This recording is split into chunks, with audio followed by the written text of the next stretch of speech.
പാലക്കാട് ചിറ്റൂർ പുഴയുടെ നടുവിൽ കുടുങ്ങിയ 4 പേരെ രക്ഷപ്പെടുത്തി. പുഴയിൽ കുളിക്കാനിറങ്ങിയ 3 പുരുഷന്മാരും ഒരു സ്ത്രീയുമാണ് കുടുങ്ങിയത്.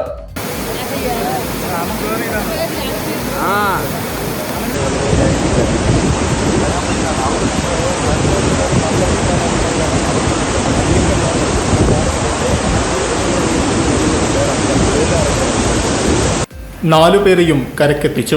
മൂലത്തറ റെഗുലേറ്റർ തുറന്നതോടെ ചിറ്റൂർ പുഴയിൽ പെട്ടെന്ന് വെള്ളം ഉയരുകയായിരുന്നു.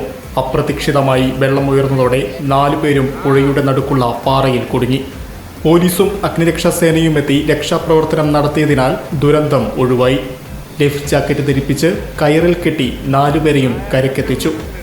പുഴയിലെ കനത്ത കുത്തൊഴുക്കിനിടെയായിരുന്നു അഗ്നിരക്ഷാസേനയുടെ സാഹസിക രക്ഷാപ്രവർത്തനം. മന്ത്രി കെ കൃഷ്ണൻകുട്ടിയും സ്ഥലത്തെത്തി രക്ഷാപ്രവർത്തനത്തിന് നേതൃത്വം നൽകി.